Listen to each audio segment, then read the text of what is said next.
The CIA says Saudi Prince Mohammed bin Salman knew about the killing of journalist Jamal Khashoggi before it happened. But will that be enough for President Trump to turn against one of the most powerful leaders in the Middle East? I'm Andy Sullivan in Washington, where Trump is at odds with his own government and his own party over the Khashoggi case, even as evidence mounts that the Saudi crown prince had a hand in the killing.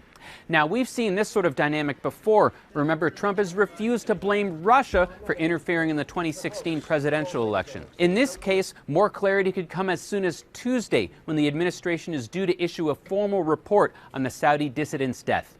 Senior advisor Kellyanne Conway says Trump is taking the issue seriously. That he's going to look at the final report and act accordingly. The CIA increasingly convinced that the Saudi prince known as MBS ordered the killing of Khashoggi in the Saudi consulate in Istanbul. The agency's conclusions made public after it shared them with U.S. lawmakers last week. That's raising the pressure on Trump from close allies in Congress, like Senator Lindsey Graham.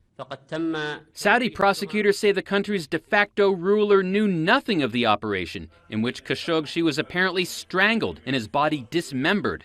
Trump appearing to accept MBS's denials, unwilling at this point to condemn a rising power in the Saudi government. Yes, and he firmly denied that. A major buyer of U.S. weapons and a confidant of Trump's son-in-law, Jared Kushner.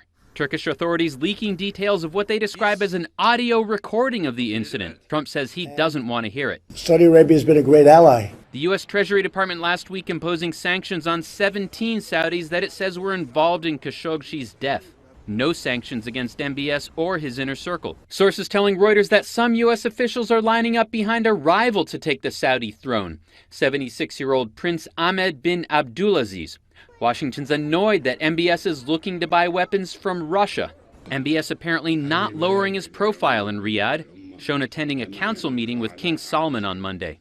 Other countries are ratcheting up the pressure. Germany said on Monday that it'll stop all arms exports to Saudi Arabia. Now, U.S. presidents typically have wide latitude to conduct foreign policy in their own terms, but Trump is increasingly isolated on this issue. He's one of the few world leaders still standing by MBS. We'll see if he's forced to change course.